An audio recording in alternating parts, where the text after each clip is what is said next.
Ok, estamos no ar. Tempo é seu. Pronto, pessoal. Vamos começar. Um pouquinho antes de começar a falar sobre isso, eu vou falar sobre certas coisas que vocês vão ver. Vai ter conta nesses slides, mas assim, elas são meramente ilustrativas. Eu não espero que vocês saibam de absolutamente nada. E como a gente está entrando no assunto de física moderna, vai aparecer conceitos muito estranhos para vocês, entendeu? Eu não posso falar de relatividade tanto a restrito quanto a geral sem falar de geometria, certo? Aí eu vou explicar o que é geometria para vocês, vou explicar a geometria na relatividade restrita, e um pouquinho depois vou tentar dar muito por cima sobre o que é geometria na relatividade geral, que é uma coisa muito complicada. Eu não acho que vocês estejam prontos para saber como é que funciona a geometria na relatividade geral, essas questões de curvatura, mas eu vou dar alguns exemplos é, em duas dimensões, né? Que seriam superfícies em duas dimensões.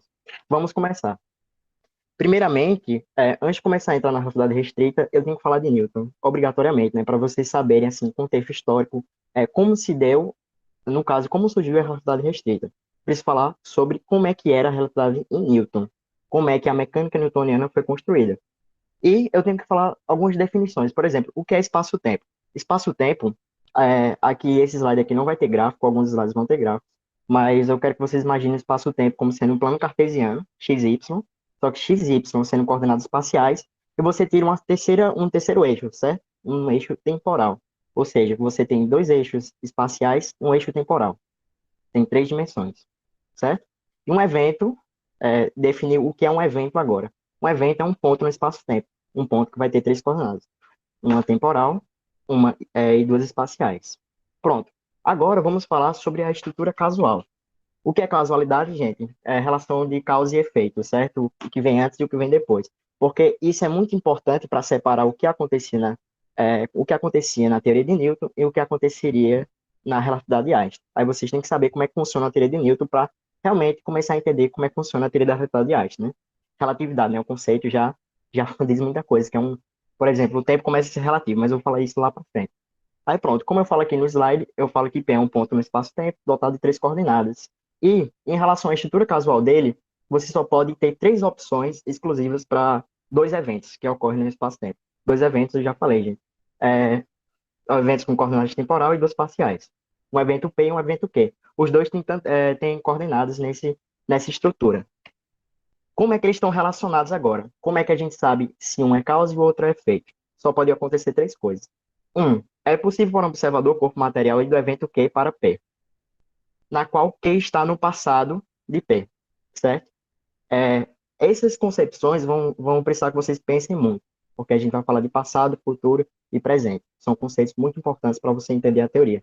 E a gente está em Newton ainda. Quando eu for para Einstein, as coisas vão piorar um pouquinho. Por isso que eu preciso que vocês prestem muita atenção. Na qual Q está no passado de Q. A segunda opção é justamente a recíproca, né? É possível de P para Q, na qual afirma-se que Q está no futuro de P, né? São duas opções muito óbvias. E a terceira é justamente a que define o conceito de simultaneidade. Simultaneidade são dois eventos simultâneos, que eles acontecem ao mesmo tempo. Eu estou falando, eu estou falando essa estrutura escrita. Depois a gente vai ver ela, tipo, como é que ela é formalizada matematicamente. É importante, até escrito eu acho que entra mais fácil na cabeça de vocês. A terceira é assim, é impossível a princípio para um observador o corpo material estar presente tanto em P como em Q, né? É um procedimento lógico. Pronto. Quais são as consequências dessa estrutura do espaço-tempo casual newtoniana? Ela dota o espaço-tempo, né, que eu falei que essa é uma estrutura tridimensional, um eixo temporal, como está aqui, ó, um eixo temporal e um eixo espacial, de uma geometria euclidiana. Ela dota tipo, certos conceitos. O que é geometria euclidiana? Vocês se lembram do Teorema de Pitágoras, gente? Vocês aprenderam provavelmente geometria, né? Mas já aprenderam há muito tempo já. Pronto. O Teorema de Pitágoras é elevado. A distância entre dois pontos é justamente, por exemplo, no plano. A distância entre dois pontos é dada pelo Teorema de Pitágoras, certo? Isso é válido na teoria newtoniana, na história do espaço-tempo newtoniana. E além disso, esse terceiro comentário que eu fiz da estrutura casual do espaço-tempo newtoniana, ela fala justamente o que eu falei sobre simultaneidade. E é uma coisa que Newton, quando ele fez a mecânica dele, né, quando ele escreveu o princípio, ele postulou duas coisas. Se vocês não sabiam, ele postulou o espaço absoluto e o tempo absoluto. Eu estou sendo rápido porque é muita coisa e eu não sei se vai dar tempo, eu vou ter que falar um pouquinho mais apressado. Certo, gente? É muita coisa mesmo. Para dar duas coisas assim, muito por cima da realidade geral, tem que ser rápido. Mas voltando, Newton ele postulou duas coisas quando ele escreveu o princípio. Ele postulou duas coisas para a mecânica dele. Ele postulou o espaço absoluto e o tempo absoluto. O tempo absoluto ele fala duas coisas. Quando a gente está falando de referenciais, por exemplo, mudança, a física, ela depende de quem observa. Quem observa é como se fosse um referencial. Eu estou observando um fenômeno físico, certo? Aí o que acontece?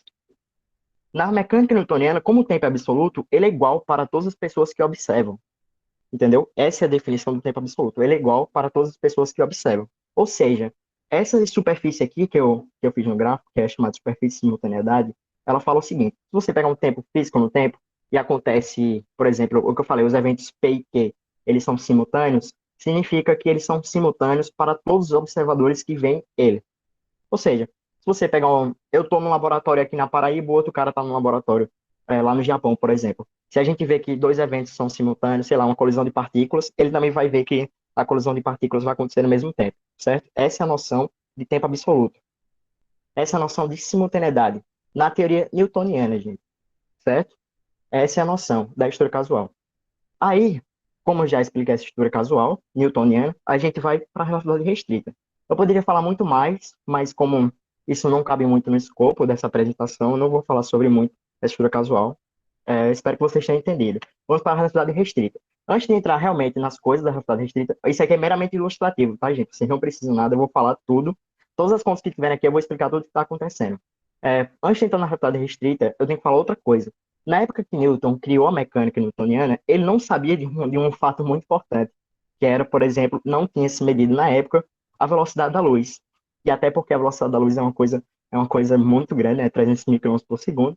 Ele não tinha um aparato, ninguém tinha um aparato tecnológico para medir a velocidade da luz. A primeira medição que ocorreu, só uma curiosidade, Galileu tentou medir, ele pegou duas pessoas, 3 quilômetros de distância, com duas lamparinas de óleo, aí uma acendia, assim que a outra visse, ele levantava a lamparina também, mas ele não conseguiu medir porque é muito alto, mas ele tentou, foi uma boa tentativa. Mas a primeira, assim, medida quantitativa que teve foi do astrônomo Olaus Romer, como eu falo aqui. Como ele observou isso, como é que ele descobriu e quantificou isso, foi justamente o atraso dessas luas aqui, que é a lua de Io, o atraso.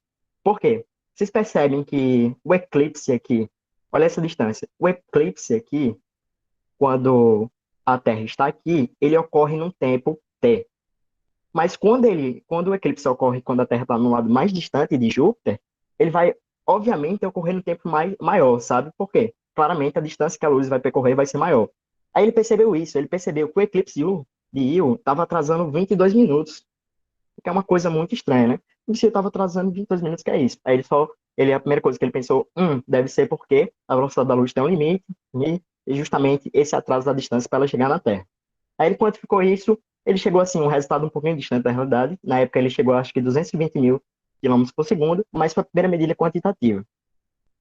Por que a velocidade da luz é muito importante, gente? Porque para você construir a relatividade restrita, você tem que postular que a velocidade da luz é constante.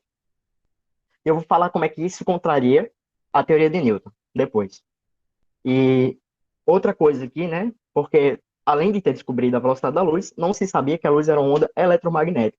E quando Maxwell ele formulou o eletromagnetismo, Maxwell foi responsável pela primeira teoria de unificação. Eu não sei se vocês sabem, mas a elétrica e o magnetismo, eles eram áreas diferentes no começo do século XIX. Quem unificou essas duas áreas foi Maxwell, certo? Maxwell, ele construiu as equações que relacionavam tanto o campo elétrico quanto o campo magnético, e ele descobriu o quê? Tipo, manipulando elas. Aqui está o formato, isso aqui é uma equação de onda, tá, gente? Não sei se vocês estão vendo meu mouse, acho que não.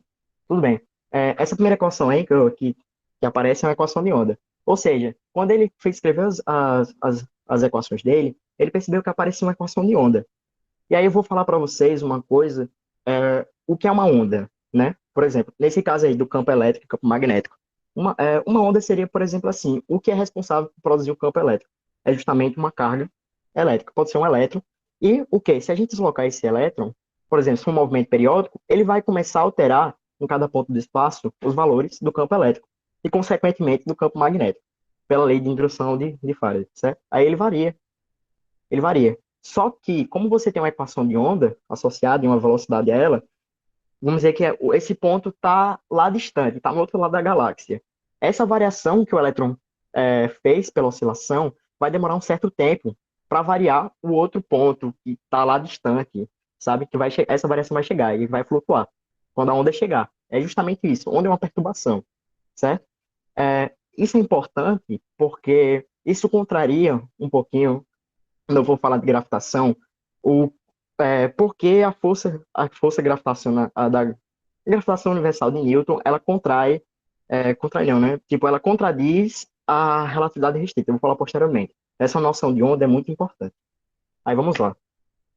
Aí, o que eu tô, para ser um pouquinho mais apressado, né? Porque isso não está no escopo. O eletromagnetismo, quando ele surgiu, ele acabava totalmente com a mecânica newtoniana.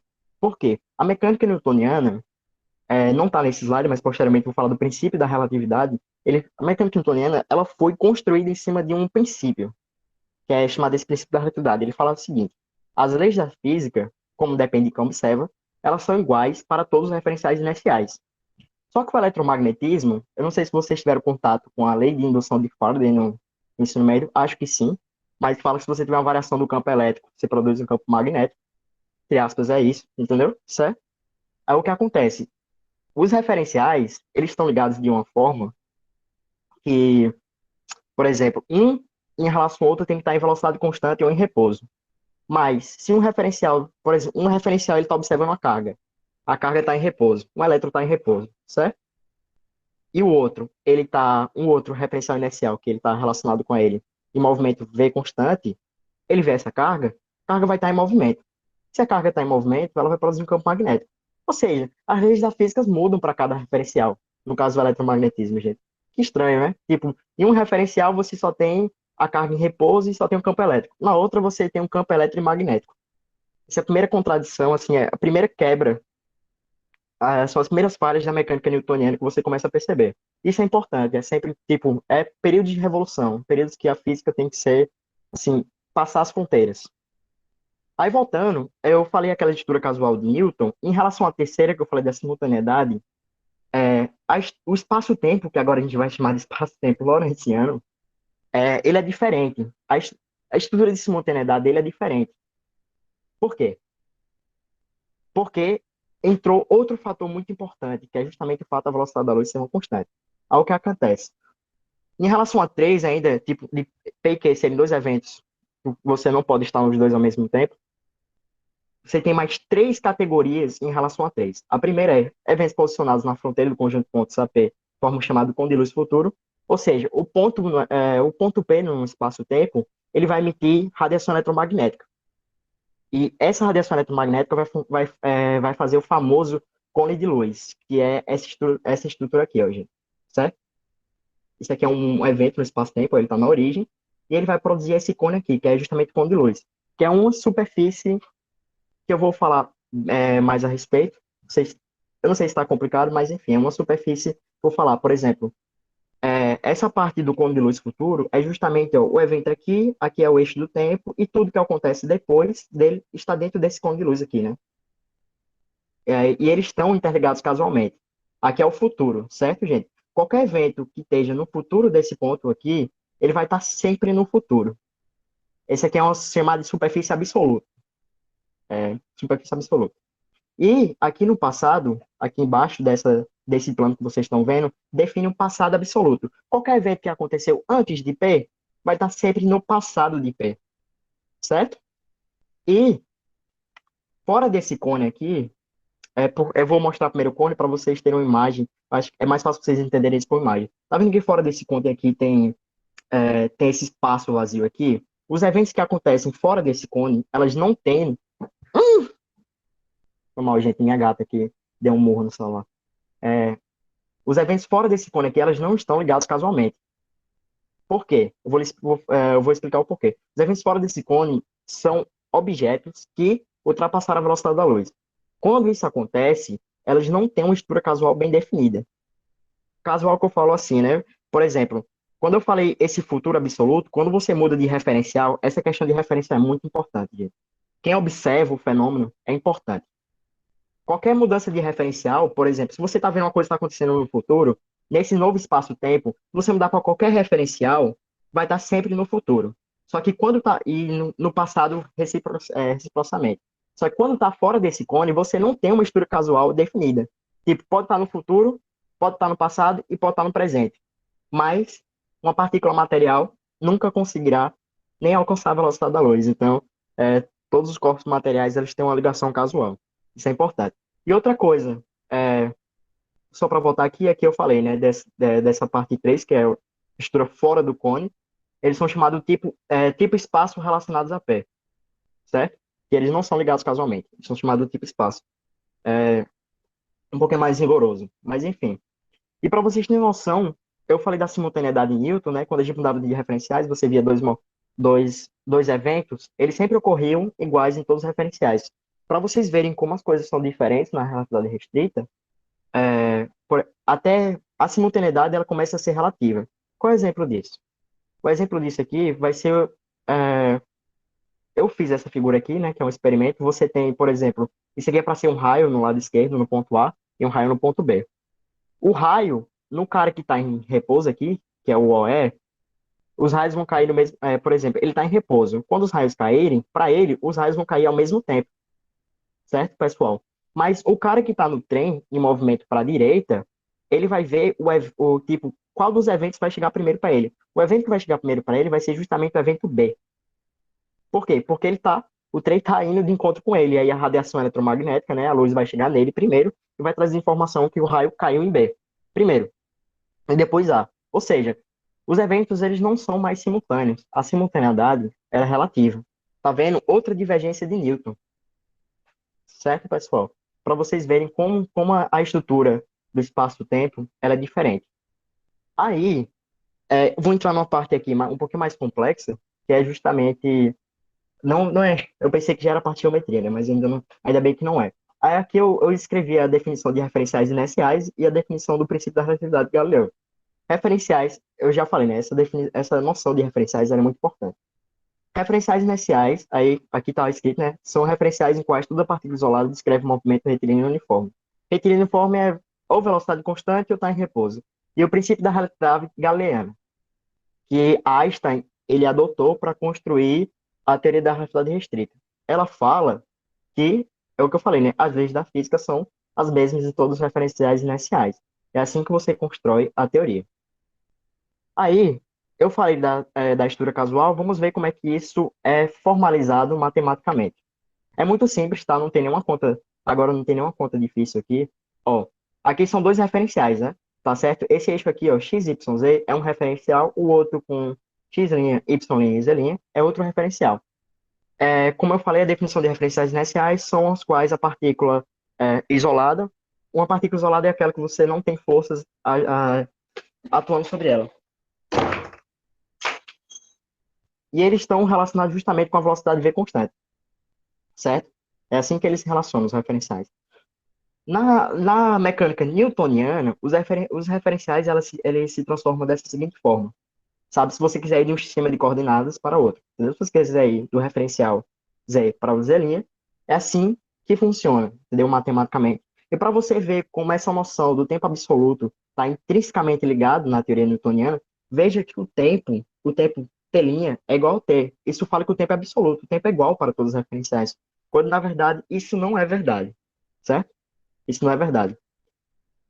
Mas ele não sabia, Newton não sabia que a velocidade da luz era uma constante.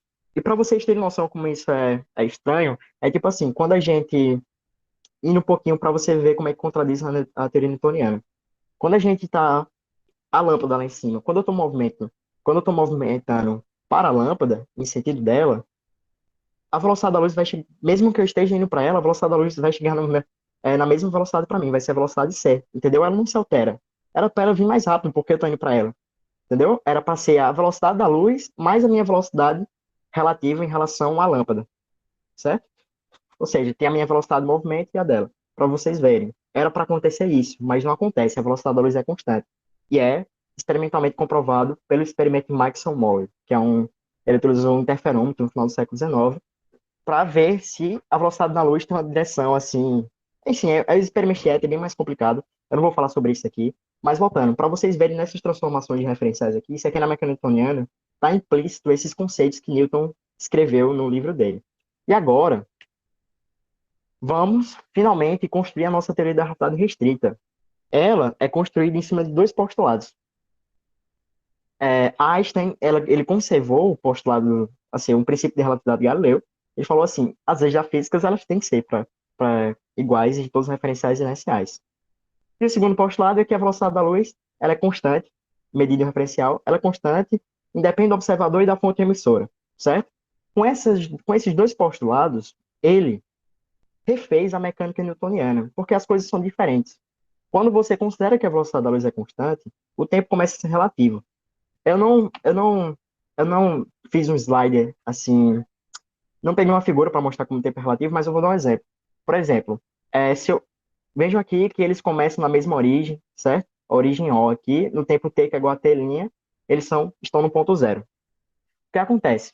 Se eu tiver um relógio acoplado nesse referencial aqui, um relógio acoplado nesse referencial, e eu sincronizo os dois, assim, os dois estão em zero zero quando o tempo deles, quando eles passam um em cima do outro, conforme esse aqui for se movimentando no eixo X, ó, tá vendo que ele tem uma velocidade V no eixo X? Enquanto eu olho para ele no referencial, nesse referencial que eu tô, que é o referencial de repouso, que é XYZ, enquanto eu olho para ele, cada vez ele vai estar mais distante de mim. E, tipo, o que vai me dar informação sobre o período do relógio dele, aquele segundinho passando, é justamente a onda eletromagnética que vai dele para mim, mas o espaço que ele percorre é cada vez maior. Ou seja, cada vez mais a distância que a luz vai percorrer para chegar em mim é maior. E cada vez mais o relógio, dependendo da velocidade dele, na verdade, o relógio dele vai sofrer meio que um delay, entendeu? É isso que acontece. O relógio dele vai estar um período mais devagar. Um segundo, sei lá, pode durar um segundo e meio ou mais. Se ele estiver perto da velocidade da luz, aí o tempo explode, né? Na verdade, eu não vou ver absolutamente nada. Tipo, um segundo vai durar, sei lá, 10 milhões de anos, uma coisa assim, se ele tiver começando a entrar perto da velocidade da luz. E essa aqui são as chamadas transformações de Lorentz. Isso aqui, como eu falei, né? Essas contas aqui são meramente ilustrativas, mas essa aqui é a nova transformação de referenciais nesse espaço da realidade restrita, certo? E o que acontece? Um fator muito importante, é o que eu falei, né? O eletromagnetismo veio com a informação que a velocidade da luz é constante. Você não tem nem. Ela é formada sum sobre raiz duas constantes, ou seja, não é uma constante, né? Você não tem nada especificando coordenadas naquela equação de velocidade. Para você ver, ele construiu em cima disso aqui, o eletromagnetismo, depois que ele fez isso, o eletromagnetismo ele não era a mesma coisa em todos os referenciais na mecânica newtoniana. Mas quando ele dotou essa estrutura aqui, essa transformação de referenciais, o eletromagnetismo ele começa a ser o mesmo em todos os referenciais. Só por essas transformações de referenciais. Olha que coisa bonita, né? Mas, enfim. E agora, eu vou falar de geometria. Por quê? Porque depois de falar disso aqui, é importante. Como eu vou falar da relatividade restrita e relatividade geral, é importante falar de geometria. Porque quando ele fez isso, ele dotou a estrutura do espaço-tempo com a geometria diferente.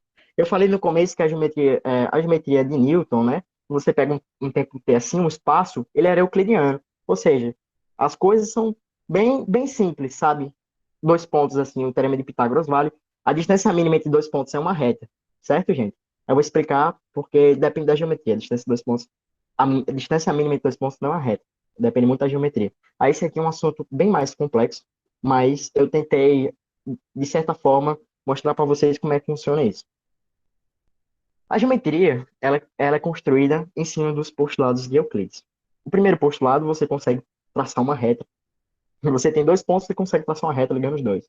O segundo é que você consegue prolongar uma reta, um segmento de reta, na verdade, para construir uma reta, certo?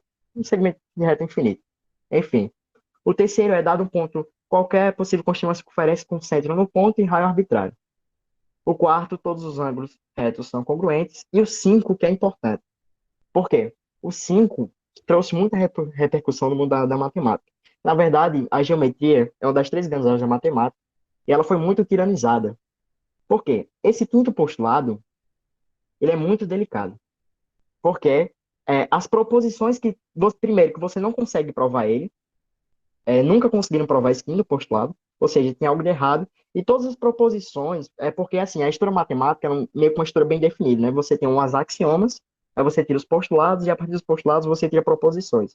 Todas as proposições da geometria, você não precisa invocar o quinto postulado, que é esse aqui que eu vou mostrar graficamente para vocês o que cada um desses postulados é, mas ele fala aqui, ó, caso uma linha intercepte uma terceira linha, tal forma que é, a soma dos ângulos internos seja menor que 180, então as duas linhas irão interceptar-se caso estendidas indefinitivamente. Vou formar um triângulo, né? Em outras palavras. Aí aqui tá a representação gráfica desse postulado. Ó. Você liga uma reta, dois pontos, ângulo de 90 graus, estende indefinidamente, consegue criar uma circunferência. Aí esse aqui é o quinto postulado, certo? Aí, com o fato de que você não consegue provar nenhuma das proposições invocando esse quinto postulado, os matemáticos olharam assim, tem alguma coisa estranha aí, será que está errado? Então, foi exatamente isso que eles fizeram. Aí, dois matemáticos muito revolucionários, eles criaram uma geometria ignorando completamente esse quinto postulado. Foi Bolyai e Lobachevsky. Foi o surgimento das geometrias não euclidianas. Por quê? Esse quinto postulado aqui, ele define, por exemplo, que o teorema de Pitágoras é válido, esse tipo de coisa, entendeu? Ou seja, que a hipotenusa do triângulo vai ser o quadrado do cateto oposto com adjacente, certo? Aí o que acontece? Vou mostrar para você ver como a geometria é uma coisa estranha, né? Eu falei que Lobachevsky e Bolyai foram os primeiros a criarem as geometrias não euclidianas. Eles ignoraram o quinto postulado. Aí como ele fez? Lobachevsky ele falou assim: vamos considerar um círculo de Raman 1 e o segmento de reta é justamente você ligar dois pontos nesse círculo aqui, o ponto PQ, como vocês estão vendo aí, que eles estão ligados. Olha como é diferente a percepção de Lobachevsky, né? Você pega um ponto fora dessa reta, você pega um ponto fora dessa reta, ponto M aqui, você percebe que a noção de, tipo, paralelismo, porque assim, esse quinto postulado, ele fala assim, se esses dois ângulos internos aqui, a soma deles for 180, as retas são paralelas, né? Certo? Ou seja, as retas não se interceptam. Se você estender, elas não vão se interceptar e formar um triângulo. Elas vão ser paralelas, nunca vão se interceptar. Mas, nessa geometria Lobachevsky aqui, você consegue infinitas retas que são paralelas a esse segmento PQ. Por quê? Porque elas nunca vão interceptar o segmento PQ. As retas que vão interceptar o segmento PQ são essas retas aqui na parte branca, certo? Isso é um caso bem simples para vocês verem de uma geometria não euclidiana. Aí o que acontece? Quando você ignora o quinto postulado, você constrói uma estrutura muito diferente da geometria. A distância entre dois pontos, ela é diferente que na euclidiana. A distância entre dois pontos não é mais aquele teorema de Pitágoras, bonitinho. As coisas complicam. Aí eu vou dar outro exemplo para vocês de geometria euclidiana e não euclidiana. Eu mostrei aqui, né? Você tem um plano aqui XY, um triângulo retângulo. Claramente, dá para ver claramente aqui que o teorema de Pitágoras é válido, né? A hipotenusa ao quadrado e a soma do quadrado dos catetos. O que acontece? E se eu escrever, se eu botar um triângulo numa superfície esférica? Superfície esférica é uma superfície curva. O que acontece? O teorema de Pitágoras é válido? Claro que não, né, gente? O teorema de Pitágoras não é válido. E, primeiro, percebam que nessa geometria aqui euclidiana, esse retângulo triângulo aqui, a soma dos triângulos é no máximo 180. Aqui na esfera, ela vai até 540. Doideira, né? 540. 540? Se não me engano, é 540. Mas, enfim, você vê que os lados, eles não são... o teorema de Pitágoras, ele não é mais válido nesse caso. Certo? Claramente aqui, você pegar o quadrado desse arco aqui, B não vai ser o quadrado de A, o quadrado vai ser o quadrado. Isso é uma fórmula bem mais complicada. Mas isso é para você ver como você muda pequenas coisas, as coisas vão ficar bem diferentes. Claramente, essa geometria aqui da superfície da esfera, ela não é euclidiana, certo? Você trabalha com outras coisas. Por que falar sobre isso? Por que falar sobre distância de dois pontos? Porque um matemático chamado Minkowski, depois que Einstein fez a teoria, ele percebeu uma coisa muito massa. A gente, como físico, você quer trabalhar com coisas assim, que elas sejam invariantes do ponto de vista de quem está olhando, certo? Não faz sentido eu ser um físico assim e eu procurar algo que só eu estou vendo, entendeu? Por exemplo, ser um resultado particular do meu referencial. Ela tem que ser universal. Ela tem que ser igual para todos os referenciais. Ou seja, o que Minkowski procurou? Minkowski estava procurando coisas que são invariantes por essas transformações de referenciais. Ou seja, que você faz uma medida em um referencial, ele é igual para todos. É isso, essa noção de variante. Você mede uma coisa aqui e qualquer outra pessoa que está vendo vai ser a mesma coisa. E o que ele descobriu? ele dotou essa estrutura da, da relatividade restrita com a geometria diferente. Aí vocês vão ver por essa forma aqui. Eu falei aqui, distância entre dois pontos no espaço-tempo. Nesse espaço-tempo da relatividade restrita, que é chamado de espaço-tempo de Minkowski. Outra forma de falar distância entre dois pontos é métrica do espaço-tempo de Minkowski. Métrica, gente, está relacionada à medida. Medida entre dois pontos, certo? Só para vocês não acharem estranho essa notação de métrica. Métrica é medida. Aí, olha a fórmula da distância entre dois pontos aqui desculpa, na relatividade restrita. A distância entre dois pontos, ela é dada por essa forma aqui. Você está vendo que tem menos aqui, ó? Tem uns menos aqui, coisa estranha. O teorema de Pitágoras aqui, se isso aqui fosse válido, era tudo mais. Mas isso aqui é aqui menos. Isso aqui, vocês vão ver mais quando pagarem cálculo vetorial, isso aqui é uma equação de uma hipérbole. Essa geometria aqui é uma geometria hiperbolóide, certo? Mas só para vocês verem como, quando você dota essa estrutura no espaço da relatividade restrita, ela muda muita coisa. Percebam que, se você tiver imagine que você está na origem do espaço-tempo, você está no seu referencial. Vocês percebem que se vocês se deslocarem espacialmente, vocês vão diminuir a distância do espaço-tempo, ou seja, a maior distância entre dois pontos é a distância que você fica parado. Pois é. Então as coisas começam a ficar doidas. Porque se você ficar parado, esses termos aqui menos, eles vão ser zeros. Entendeu? Ou seja, a maior distância no espaço-tempo é quando você fica parado e não se movimentando. É, enfim, em relação a essa estrutura da geometria do espaço-tempo, já acabou. E eu só vou falar isso sobre a relatividade restrita, eu acho que não tem mais coisa para falar. E eu falei sobre geometria porque quando a gente vai para a relatividade geral, a gente vai para uma estrutura. Assim, geometria é um fator que domina tudo. Só mais um comentário, né? Essa parada de curvatura é um conceito muito difícil para explicar para vocês, mas é bom vocês imaginarem duas dimensões, né? Você pega um plano, quando você dobra ele, você curva ele, certo? Você consegue imaginar isso em duas dimensões. Em três dimensões não tem como, né? Porque aí ele é dobrado na quarta. Aí não tem como você ver, não tem como você ver isso, certo? Aí sempre, por isso que você começa estudando geometria diferencial em superfície, né? Que foi o que Gauss fez. Mas voltando, vamos para a relatividade geral agora.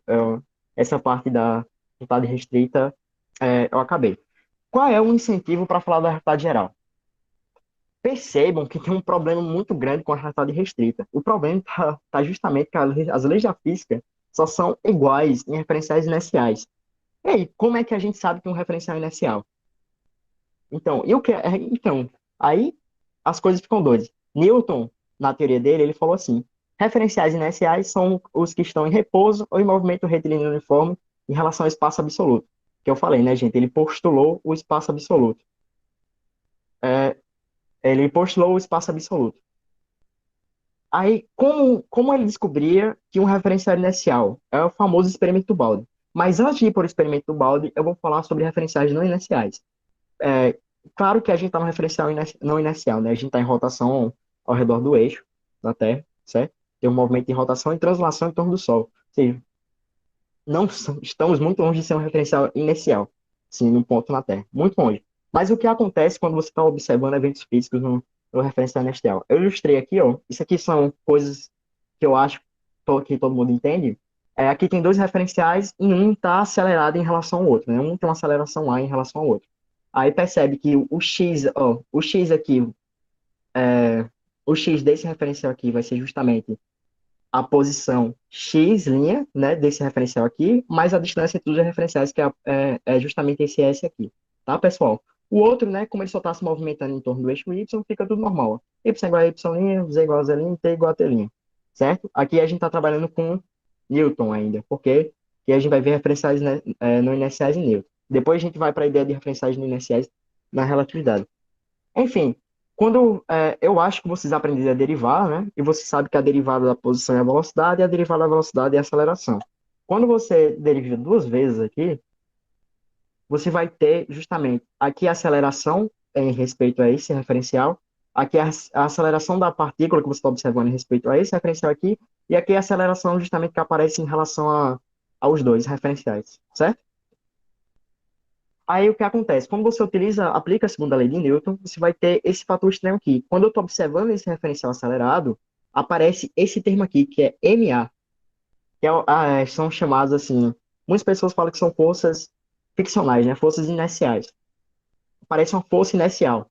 Por quê? Porque ele está justamente no referencial inercial. Ou seja, a mecânica newtoniana ela é diferente para esses referenciais não inerciais. Por isso que você tem que falar que tem que postular justamente o princípio de Galileu, né? Que as leis da física são iguais para todos os referenciais inerciais. E em referenciais não inerciais aparecem esses termos aqui. Aí, por exemplo, uma partícula, na segunda lei de Newton, nesse referencial aqui, ela está sofrendo ela está desacelerando porque justamente apareceu isso aqui. Apareceu esse menos aqui, então ela está sofrendo desaceleração em relação à força. Aí, vamos para o primeiro princípio que define a relatividade geral, certo, pessoal? Quer dizer, antes disso, esqueci do experimento Balde. Aí, o que Newton fez, né? Que essa questão de saber quando o referencial é inercial ou não é de extrema importância, né? Porque é aí que você vai definir como é que funciona as coisas, né? Porque se for não inercial, aparecem essas coisas estranhas aí, sabe? É, essas forças inerciais, pessoal, você vê, por exemplo, um astronauta, quando ele está indo para o espacial, vocês percebem que ele desmaia na hora? Justamente, isso é devido à força inercial. Ou seja, por mais que elas sejam chamadas de forças fictícias, elas são bem reais, né? Ou seja, você desmaia, complicado, né?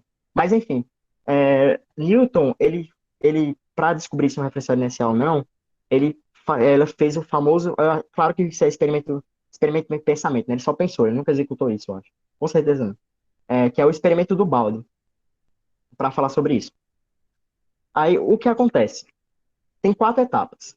Eu escrevi aqui as quatro etapas e aqui para vocês verem. A primeira etapa é justamente você pega uma corda, prende ao balde com água, aí torce a corda todinha e do nada o balde começa a girar, né? Mas a água, ela não gira imediatamente. Depois de um certo tempo, ela começa a girar. Aí que a gente vai para a segunda etapa, né? Que é devido ao atrito entre a superfície do balde e a água, ela começa a rotacionar e vai produzir justamente a curvatura da água, certo? Depois, o balde vai parar de girar, mas a água vai continuar a rotacionar devido à inércia, certo? E a superfície vai permanecer côncava.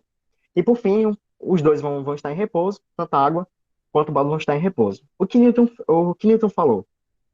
Ele olhou assim, ó, veja essa primeira etapa e a terceira etapa. Primeira etapa, o balde começou a girar, mas a água continuou plana. E a terceira etapa, o balde parou de girar, é, o balde em si, né? O balde em si parou de girar, mas a água continuou girando. Ou seja, a curvatura permaneceu. Vocês percebem que tem algo estranho acontecendo aqui? Por exemplo, o balde, ele estava girando, mas a água permanecia plana. E depois o balde parou de girar ainda a curvatura da água permaneceu. Aí o que ele olhou assim, isso aqui é uma coisa que não é local, certo? Não é localmente, assim, não acontece porque o balde está em movimento ou o balde tá em repouso. Tipo, essa curvatura da água não acontece por causa disso.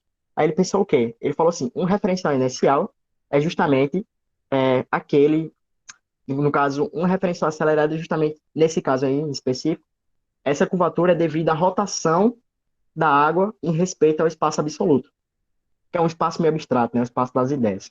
Entendeu? É por isso que aparece essa cavidade. Foi assim que Newton com- começou a reconhecer que um referencial inercial não. Foi assim que ele mediu, entendeu? Você gira o balde assim, se ele começar a girar de alguma forma, se você não precisa nem girar, entendeu? Você está segurando um balde e a água está girando, você está no referencial não inercial.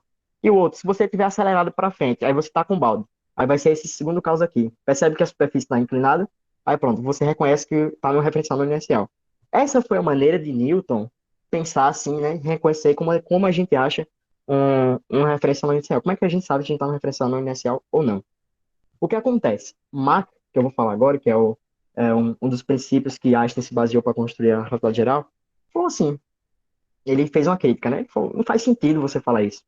Porque imagina, pega o balde e vai para um espaço vazio. Você não tem nada, nenhuma referência, assim, uma referência que você tem para saber de movimento. Você não tem um poste para saber que está em movimento em relação ao poste, você não tem nada. Não tem como você falar de movimento no espaço vazio, porque você não tem referência para falar. A Marx falou assim, o movimento ele é sempre relativo, certo? Essa foi a revolução dele. Aí, pronto, essa foi a revolução, essa foi a crítica, aí ele jogou esse postulado do espaço absoluto que Newton fez pro lixo. E agora falta o quê? Como é que Mach ele interpreta se a gente está no referencial inicial ou não? Isso é uma discussão muito grande. Deixa eu ver meu tempo aqui. Eu tenho 4 minutos. Jesus Cristo. Acho que eu vou passar 5 minutos, gente. Eu vou tentar acelerar. como é que Mach percebe que a gente está no referencial não inercial ou não? Mach, ele olhou assim, ele olhou para as estrelas. Se você tiver em rotação em relação a uma estrela, você é um referencial não inercial. A gente está na Terra, né? As estrelas estão rotacionando devido ao movimento da Terra, ou seja, estamos no referencial não inercial. Foi assim que ele reinterpretou essa perspectiva de, de conhecer justamente, de conhecer justamente se o referencial é inercial ou não. Jogou espaço absoluto de Newton fora e olhou para as estrelas assim, a distribuição de matéria no universo, né? Que é meio estático, né? Porque eles estão muito distantes. Se a gente estiver rotacionando em relação ao universo, porque faz sentido, né? Porque imagina, se o universo não existe, não tem como você saber se você é uma referência inercial ou não. Ou seja, não tem como você saber se é, tipo, não tem uma noção de movimento, sabe? Não tem como você saber se você está acelerado, se você está com velocidade, V. Não tem como, se, tudo vazio. Mas se você tem um universo à sua volta, aí a interpretação muda. Por exemplo, se a gente está aqui na Terra, olha para o céu. O céu está rotacionando, a gente está no referencial não inercial. É isso que ele reinventou. Aí, as ideias de Mach aqui, resumidas, dessa forma, é muita coisa, é uma discussão mó filosófica, mas não tem tempo. E nem eu ia trazer essa discussão, só pretendia fazer por cima. As três ideias são justamente assim, né? Você com, é, concre- meio que convergindo tudo. A distribuição de matéria do universo determina a geometria, certo? Perceba que força inercial, ela é sempre proporcional à massa do objeto. Isso é uma coisa muito importante. Se não tem matéria, como eu falei, né? Se você não tem nada no universo, tem como você saber não tem como você saber se a parada está em movimento ou não. Aí ele fala, se não tem matéria, não tem geometria. E um corpo no universo, e a terceira, né, que meio que o complô das outras duas, um corpo no universo vazio não deve possuir propriedades inerciais, né? Como eu falei, não tem como você saber absolutamente nada se você está vazio no universo. Aí, vamos para a massa na teoria newtoniana, que é outra coisa que é muito importante, que eu falo do princípio da equivalência, que é a equivalência entre massa inercial e massa gravitacional. Isso vocês não foram aprendidos vocês não aprenderam no ensino médio, porque implicitamente eles já consideram que a massa inercial. Eu vou explicar o que é massa inercial. E a massa inercial, o resto é tudo igual, entendeu? Só existe uma massa. Você aprende no ensino médio que só existe um tipo de massa na teoria de Newton. Mas não, isso é bait. Na teoria de Newton existem três tipos de massa. A massa inercial, como eu falo aqui, MI, eu botei o I é de inercial, medida de resistência em relação à mudança do movimento do corpo, que é aquela da segunda equação de Newton, né? Você empurra um objeto, dependendo da massa dele, ele demora para, no caso, quanto mais pesado for, maior é a resistência dele para ir para o movimento. Essa é a definição de massa inercial. Mas percebe que a definição de massas ela é muito diferente. Aí, a lei da gravitação, percebe que a lei da gravitação ela sai do escopo da segunda lei de Newton. É um caso especial, né? É o caso de interação gravitacional.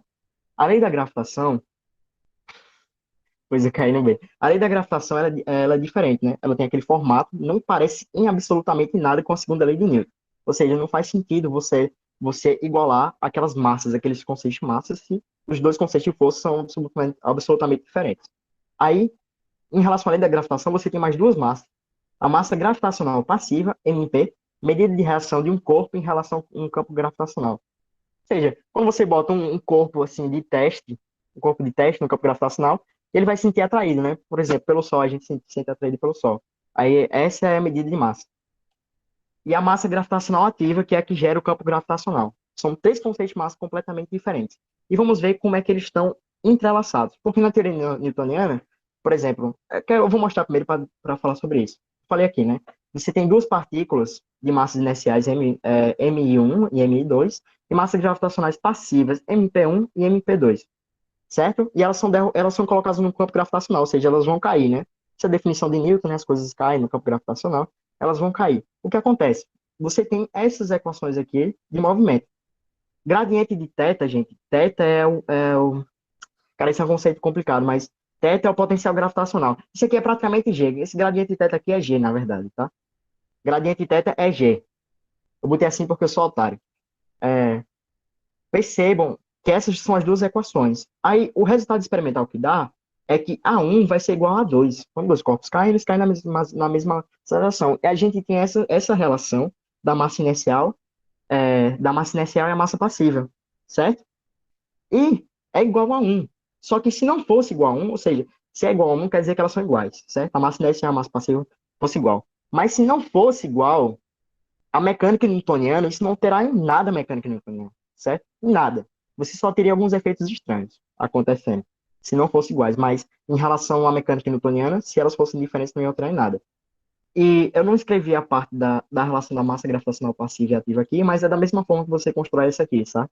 Certo? Você iguala e vai aparecer uma relação dessa aqui e vai ser igual a 1, certo? Mas se fosse diferente também não existiria nenhum problema. Mecânica newtoniana continua a mesma.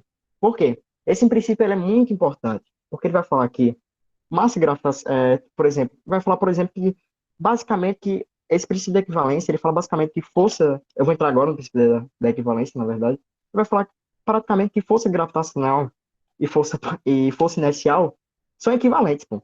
Essa é a definição do princípio de equivalência. Eu falei para vocês como é que aparece força inercial, né? Se você está no referencial acelerado, força inercial aparece. E ela não tem nenhuma distinção da força gravitacional. Vou demonstrar para vocês o porquê, que é o famoso experimento de pensamento de Newton. Eu já passei do meu tempo, foda. É, aí o princípio da equivalência ele pode ser nomeado da seguinte forma. Mais 3 Primeira minutos. forma, mais 3 minutos, certo? O movimento de uma partícula de teste no campo gravitacional é independente de sua massa ou composição, certo? Isso significa que se as duas massas, tanto a inercial quanto a passiva, quanto a ativa são iguais, são todos iguais, né? O princípio da equivalência, então são todos equivalentes. Então, o movimento não vai ser alterado pela massa ou pela composição, né? Tudo igual, pô. Mas, enfim. O segundo é que o campo gravitacional é acoplado a tudo. O que é acoplado? Ele interage com tudo. Aquele é igual a mc ao quadrado, ele vai fazer uma equivalência de massa e energia. Se, pronto. Se massa e energia é, se massa e energia são equivalentes e o campo gravitacional interage com massa, então interage com tudo, né? Porque você só tem diferentes formas de, por exemplo, a massa é uma forma de energia, e energia térmica, etc. Ele interage com tudo. O terceiro é que a gente vai entrar no experimento do pensamento, não existe experimentos locais, experimentos locais assim, que você está no laboratório localmente é numa vizinhança, entendeu? Bem pertinho. Localmente é esse. Que possam distinguir partículas em queda livre. Partícula em queda livre é quando você joga sei lá, pega um lápis e joga lá de cima. Se ela não encostar no chão, ela está em queda livre, então está eternamente em queda livre. Aí ele fala aqui, você não consegue distinguir partículas, com experimentos locais, partículas em queda livre, nas quais não estão rotacionando, isso é importante, é o campo gravitacional do movimento uniforme do espaço na ausência do campo gravitacional. O que é isso? Aí vamos para os experimentos do pensamento, certo? O que ele está falando é o seguinte, você não consegue distinguir, ó, essa quarta imagem aqui é a imagem da queda livre. Você não consegue distinguir localmente, esse experimento aqui, né, que é esse ponto aqui está em queda livre, ele está eternamente caindo para o centro da Terra, de um caso específico que é se a partícula estivesse em repouso ou escrevendo movimento retiniforme no espaço vazio, certo? Que é esse caso aqui. Vocês reparam que você não consegue distinguir esses dois casos aqui?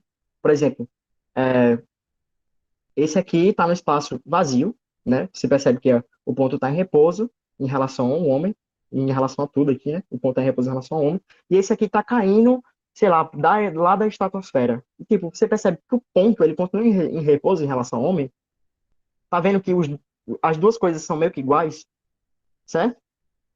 Doideira, né?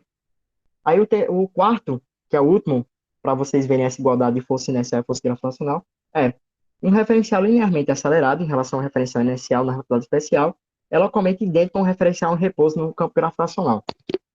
O que significa isso? Se eu botar você no elevador e começar a puxar esse elevador numa aceleração G, você e esse ponto aqui, P, vocês vão sentir uma aceleração mg. Isso aqui não vai distinguir em absolutamente nada se vocês estivessem parados na superfície da Terra, no elevador, certo? Ó, tá vendo que as duas acelerações são iguais? Se eu estivesse puxando o elevador para o espaço, aceleradamente, e se você estivesse na superfície da Terra, seriam iguais. Isso é o quê? Isso é nomeando o princípio da equivalência. Força inercial é equivalente à força gravitacional. E o que acontece de forças inerciais? Tem uns contas meio estranhas aí, mas eu não sei se eu falo delas, deixa eu ver se eu tenho tempo. Já acabou. Só para terminar, né, o último princípio importante que tem é o princípio da relatividade geral, todos os observadores são equivalentes. Que quando você consegue, no arranjo geométrico, aniquilar a força inercial. Nesse caso aqui, a geometria ela começa a ser diferente e, tipo, você não tem mais uma estrutura você não tem mais uma estrutura geométrica. Não existe mais força gravitacional, na verdade, né? Existe uma estrutura geométrica diferente. e as partículas vão seguir essa estrutura geométrica, né? Que é o que JP está falando de curvatura. Mas, na verdade, são linhas no espaço-tempo. Eles seguem o caminho delas no espaço-tempo, só que... foi minha gata. Só que é determinado pela curvatura do local, pela distribuição de massa. E é isso. E o último princípio é esse aí que todos agora, né? Todos os observadores são equivalentes, né? Que é, todo mundo tem que ver as leis da física de maneira igual. Agora, ele estendeu o princípio da relatividade, né? Que era só para referenciais inerciais, para todos os referenciais. Isso implicitamente fala que a física tem que ser escrita de uma maneira tensorial. Que, assim, se você mudar qualquer coisa, qualquer referencial, né? Vai para qualquer sistema de coordenadas, as leis da física têm que ser iguais. E é assim que eu termino. Eu acho que eu dei uma palhaçada nesse final, mas espero que vocês tenham entendido. Eu terminei agora. Perfeito, meu amigo. Muito obrigado aí pela sua apresentação. Eu sei que realmente é muita coisa para se falar em menos de uma hora, né? Mas eu acho que você conseguiu passar aí pelo menos os fundamentos gerais. Vamos ver agora as perguntas.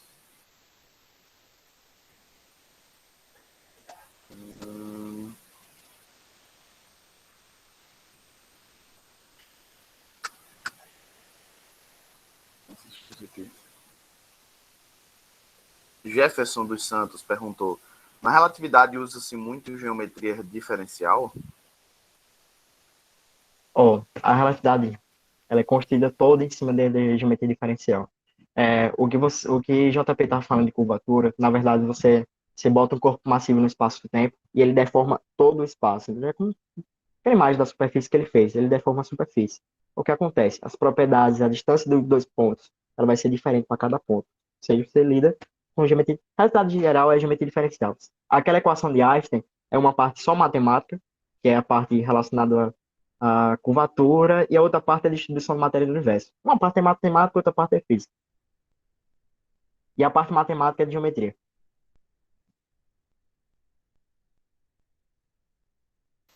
Muito bem. Obrigado, João Marcos. A próxima pergunta, Rafael colocou: incrível, uma das melhores aulas até agora. A pergunta: a geometria não euclidiana é aplicada na relatividade restrita por conta da terceira dimensão, da quarta, quer dizer, né? Seria a temporal. É, não é por causa disso, não, pô. É por causa Não é especificamente por causa da quarta dimensão, entendeu? A geometria euclidiana é porque vocês estão saindo do ensino médio. Agora vocês acham que a geometria euclidiana só tem três dimensões. Você pode expandir a geometria euclidiana para N dimensões, acrescenta quantas vezes que você quiser. O que caracteriza ele é justamente o teorema de Pitágoras é verdadeiro. Na relatividade restrita, ele não é verdadeiro. Eu mostrei para vocês, né? Tem aqueles menos negativos. Não é especificamente porque você acrescenta um eixo temporal que ela deixa de ser euclidiana, entendeu? Mas é o comportamento, por exemplo, distância entre dois pontos, ângulo entre vetores, entendeu? É diferente, não é porque você acrescenta o eixo temporal, não. Agora é importante fazer uma observação que no espaço de Minkowski, né, onde a relatividade restrita ocorre, não é bem mais um espaço euclidiano, né? Você ainda tem um espaço plano, mas a métrica já é um pouco É, diferente. Né? eu ia falar de métrica plana e métrica não plana, mas eu acho que, eu não sei se ficaria muito complicado e eu fiquei sem tempo. Ainda é um espaço plano, né? Talvez a Rafaela ela É queira um saber se espaço plano. na relatividade É, restrita já tem curvaturas, né? Não tem nesse sentido, mas muda um não, pouquinho. Não é não, mais eu acho que ele euclidiano. não pensou nisso não, porque ele é um fera ainda, mas Lucas, você pensou porque você já pagou o resultado restrito. Mas o que acontece é, a métrica, no espaço de Minkowski, ela é chamada de métrica plana, mas a geometria, ela não é euclidiana. Mas a curvatura no espaço de Minkowski é zero, entendeu? É como se fosse um plano ainda. É como se fosse um plano. É difícil compreender isso. Geometria é uma coisa meio abstrata. É como se fosse um plano. Aí, para você ir para a faculdade geral, o que acontece, né? Você está no referencial inercial, aparece um termo estranho lá. Aí, para diferenciar de uma transformação de coordenadas na geometria euclidiana, a métrica deixa de ser plana, sabe? Aí a métrica começa a ter curvatura. É isso. Eu não acho que vocês vão entender isso, mas provavelmente, Deu para dar uma ideia, né? Lucas, é. Valeu. Gabriel. Gabriel falou o seguinte: foi citado que se um corpo estiver num espaço vazio, é impossível descrever se ele está em movimento ou não, pois não há referencial. Porém, se esse corpo possui uma aceleração diferente de zero, essa afirmação continua verdadeira? É claro que continua, Gabriel. Você não tem nenhuma. Ó, você não tiver nada para você ter referência de movimento, ele é relativo. Movimento, ele é sempre relativo. Se você não tem um referencial para distinguir se seu movimento ele é, sei lá, acelerado, ou se você está em repouso, se você está em movimento uniforme, não tem como você saber se você está em repouso no espaço vazio, não tem como você saber se você está em velocidade uniforme, não tem como você saber se você está acelerado. Ou seja, continua verdadeiro. Você não tem referencial para saber disso.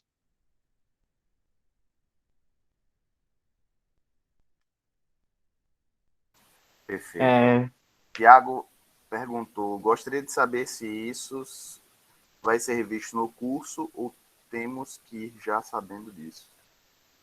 é, isso vai ser visto no curso. No curso de física, vocês estão falando, no curso de física, geometria diferencial, vocês só vão saber geometria diferencial se vocês entrarem no PIBIC de relatividade geral e cosmologia. E vocês só vão ver relatividade geral se vocês quiserem pagar relatividade geral como opcional. Inclusive, queria deixar já aqui um conselho para o pessoal do bacharelado. Tem uma disciplina no grupo 2 das optativas que é chamada Introdução à Geometria Diferencial. Eu É, sim, então. fortemente desrecomendo essa disciplina.